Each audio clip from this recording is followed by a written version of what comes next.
when we met, I was thinking about starting a business, but I hadn't yet. And I was in a job that I knew I needed to get out of, but didn't really know when that was going to happen. I knew it was going to be soon, but wasn't sure exactly when that was going to be. And I was on the verge of divorce from my spouse because shit was hitting the fan and nothing was working. If we did not work together, where do you think you would be right now? Probably divorced in the same job. Yeah. And yeah, I don't think I would have had the knowing to go out and take a leap. So since we did work together, where are you now? Since we did the MER and the coaching together, what has that enabled you to do? I started my own company. I moved halfway across the country. My marriage is stronger than it has ever been. And I am growing every month. So if you saw your old self or someone that is in your old shoes, what would you tell them and why?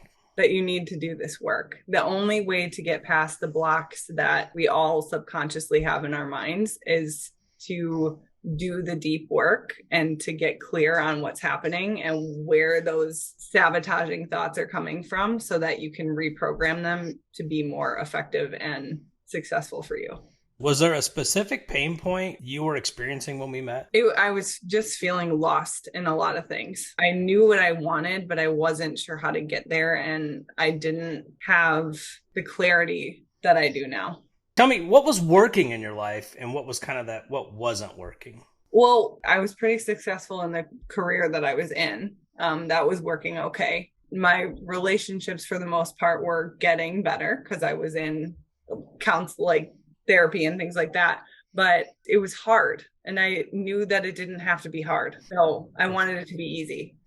What was like kind of like the aha moment? What was that transition for you? It was identifying my core values and then communicating those to the people around me and saying no to all the things that violated those values. Cool. And then today you're running your own business. The marriage is good. You moved from, where did you move from? From Wisconsin to Seattle. And I'm probably the healthiest I've ever been. Like overall, I just feel like mentally better, physically better. And I can see what steps I need to take and the building blocks to get there. And I Perfect. stopped drinking for the most part. Like I don't drink hardly at all anymore.